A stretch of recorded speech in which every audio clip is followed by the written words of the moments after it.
RJD ने कहा कि देखो कांग्रेस की वजह से हम सत्ता में नहीं आ पाए। ऐसी भी बात होती है। बीजेपी का एडवांटेज ये है कि उनके यहाँ एक सिंगल कमांड है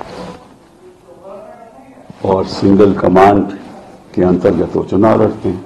तो ये बात सही है कि इनको इकट्ठा बैठकर तय करना होगा कि कैसे आगे चलना है।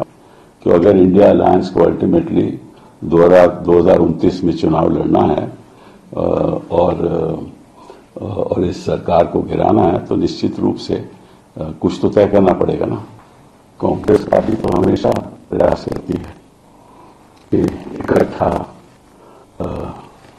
होकर सहमति के साथ आगे बढ़े।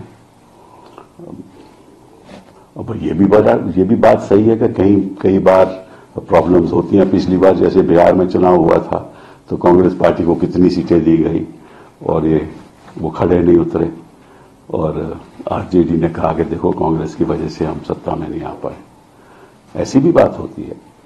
तो इनको सबको इकट्ठा तय करना पड़ेगा कि चुनाव कैसे लड़ने हैं।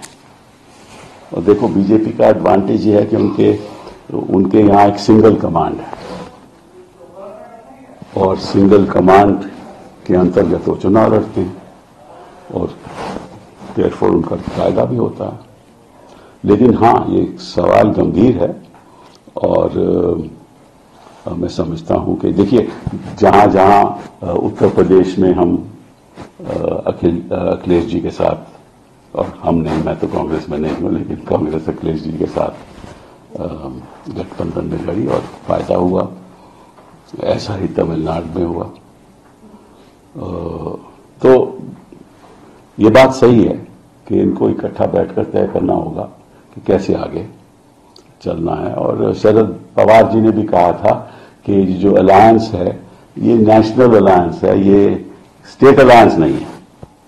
मतलब ये प्रदेश के अलायंस नहीं है, प्रदेश के चुनाव में कोई भी कुछ कर सकता है। तो ये थोड़ा कंफ्यूजन है, इनको तय करना पड़ेगा कैसे आगे बढ़ना।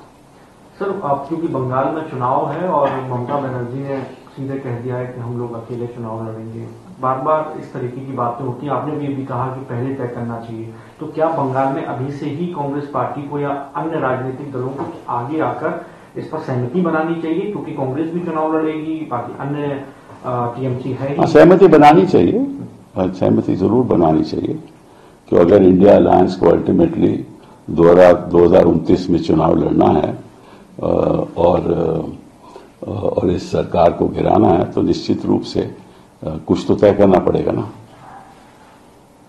सर, मणिपुर में सीएम ने रिजाइन किया है। बहुत देर से रिजाइन किया उन्होंने और ये बड़ी, मैं समझता हूं कि बड़ा अत्याचार हुआ वहां।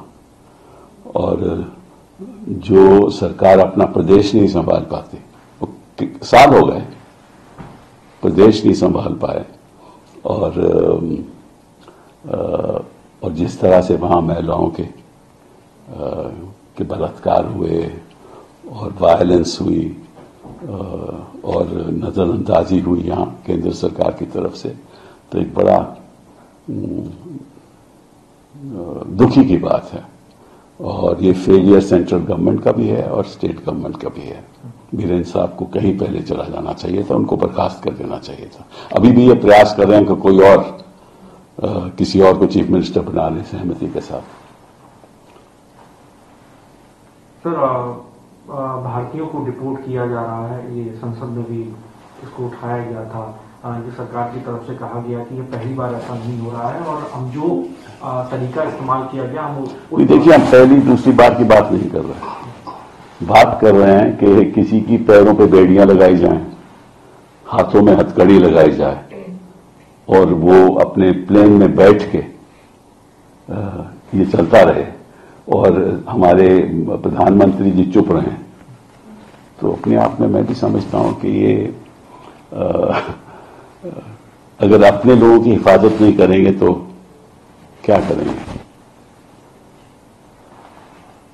ये तो हमारे कानून के खिलाफ है और ये बात टॉप ऑफ द एजेंडा में होना चाहिए कि आप अगर किसी को भेजना चाहते हो तो इस तरीके से पैरों पे बेड़ियां लगाकर और हाथों पे हथकड़ी लगाकर, ये बिल्कुल गलत रवैया है और इसका हम पूरा विरोध करते हैं।